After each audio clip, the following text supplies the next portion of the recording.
Iniciando aqui mais uma transmissão da Academia Dinamis de Engenharia Geotécnica com o nosso mini treinamento, que essa quinzena, terminando na próxima sexta-feira, nós vamos falar do Laboratório de Solos 1, que é a aula 2 de 20 aulas que temos ao longo de todo o ano.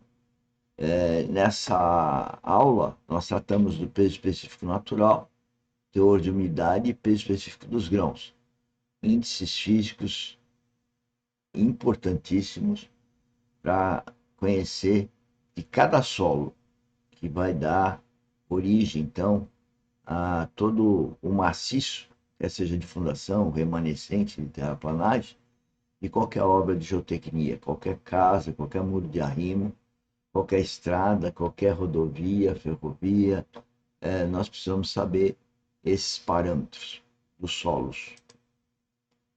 Bom, estou mostrando aqui, né? E sempre em 10 minutos eu tenho que correr quase aí 100, às vezes 200 slides.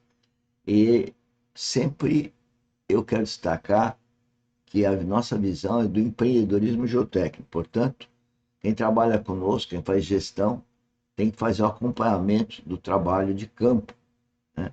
E o acompanhamento de todos os trabalhos de campo e de laboratório. Aqui está se falando do campo. Para isso, nós temos o procedimento 126 e o 37101. Todo mundo que trabalha com a gente, que faz parte da gestão, né?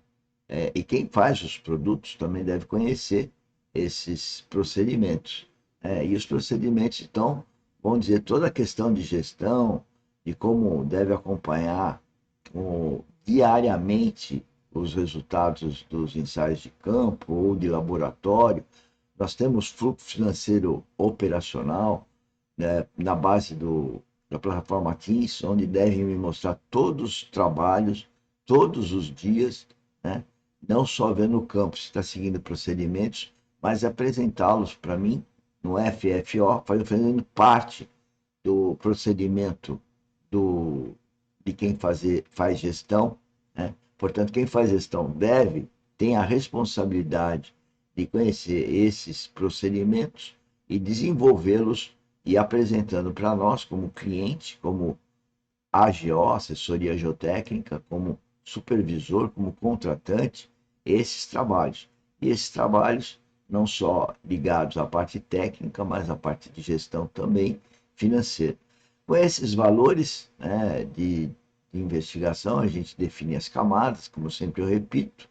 Ao definir as camadas, faça os cenários que temos lá da obra, né?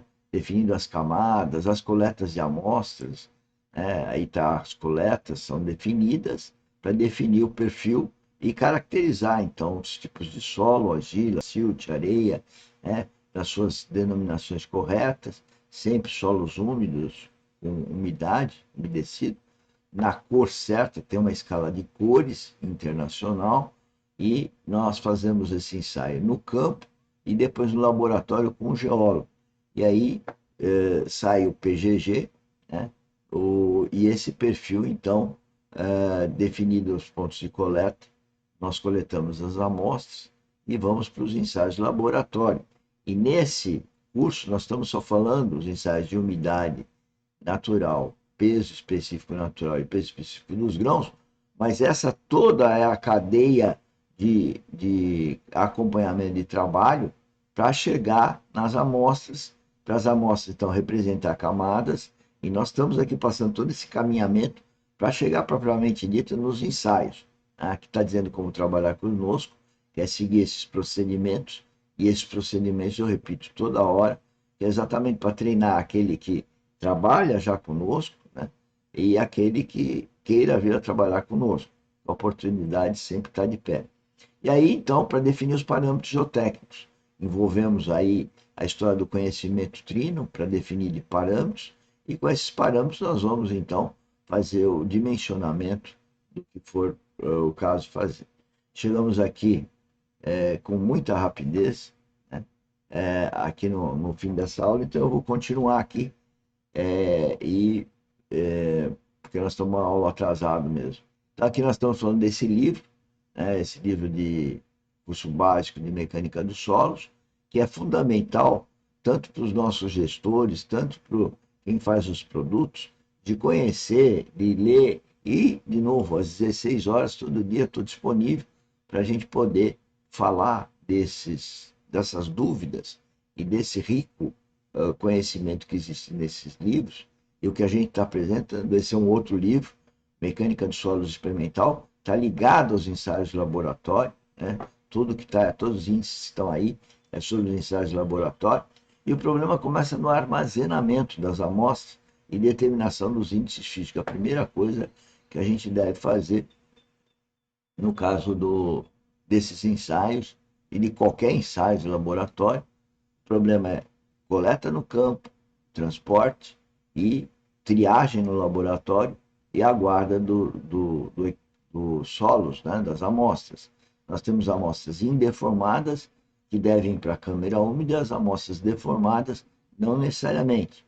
Mas sempre eu solicito que as amostras deformadas se obtenha uma amostra encapsulada para a gente determinar a umidade daquele saco de amostras. Então, essa deve ser obtida, e aí o saco está numerado e eu tenho a umidade do solo que estava lá dentro. Isso é fundamental na nossa orientação, no nosso procedimento. Então, esse livro é muito importante e nós temos lá no escritório a versão digital. Quem trabalha conosco tem acesso lá na nossa biblioteca virtual de como, então, as amostras devem ser guardadas, né? Etiquetadas, guardadas. Elas não podem ter nem aumento de umidade, nem perda de umidade, elas devem ser conservadas com a umidade do campo. Por isso que é importante determinar a umidade. Também no laboratório é feita toda uma caracterização tátil-visual com o geólogo, que vai, então, inserir isso dentro do contexto do perfil geológico geotécnico. Aí está falando cuidados com a parafina, das amostras indeformadas. Não é o caso para os solos que nós estamos, os ensaios que nós estamos falando de ensaios de índices físicos, e no caso de índices físicos, o peso específico natural tem que ser uma amostra indeformada, mas o peso específico dos grãos e o teor de umidade, não. Né? Então, mas o peso específico do solo tem que vir através de um bloco, de um cilindro, enfim, de um tubo, né? Para ser amostrado. E esse tubo tem que ter a garantia que a amostra teve a melhor preservação possível. Aí nós estamos apresentando os índices físicos, são exatamente o teor de umidade e o peso específico dos grãos. Eu acho que o anterior era o peso específico natural, não, vai vir depois. Está aí o peso específico natural. E com esses três índices nós podemos calcular os demais. Então, teor de umidade, o livro fala todos os detalhes, né, do conceito de umidade. Problema com a estufa, manter a estufa numa temperatura adequada, que é 105 graus, que ela esteja adequada, quer dizer, que esteja monitorada para não estar com umidade, não estar com temperatura errada, tá? E as cápsulas têm que ficar até a constância do peso, geralmente 24 horas. Aí tem um estudo sobre exatamente essa questão de quanto ficar na estufa e também com relação à posição dela, enfim, alguns cuidados aí na hora de tirar a umidade. É que eu peço para vocês lerem, qualquer dúvida, o workshop às 16 horas. Aí algumas medidas, né?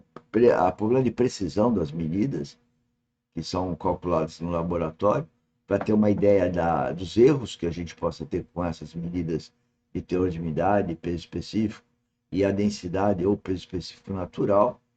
Então, aí está onde está a base, né? Aí os métodos para determinar o peso específico natural, né?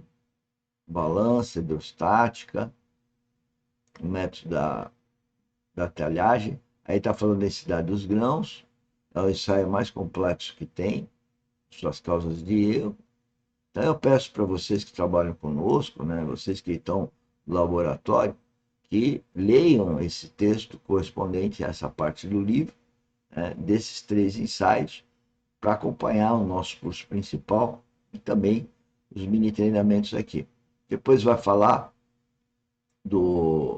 o livro vai falar, né, do ensaio de granometria, entre outros, que nós vamos estar tratando em outros mini treinamentos, né? Nós sempre colocamos no nosso curso uma visão holística, né? Então, o curso é de densidade, peso específico, densidade, mas a gente não foca só nele, porque na verdade nós acreditamos da vivência. Então, a pessoa tem uma visão geral, holística, para depois particularizar, mão na massa, e depois tirar as dúvidas no workshop. Esse é o nosso sistema de educação, vamos dizer assim, de treinamento. Agora, a pessoa tem que ser buscadora, porque isso faz parte do nosso sistema de treinamento. A pessoa que não é buscadora não vai se desenvolver. Isso faz parte até do processo cristão. Ser um buscador, nós temos que buscar Deus, né? Sobretudo Deus. Bom, agora nós falhamos aqui, deixa eu corrigir. Vamos passar para a gestão. Na gestão, nós estamos falando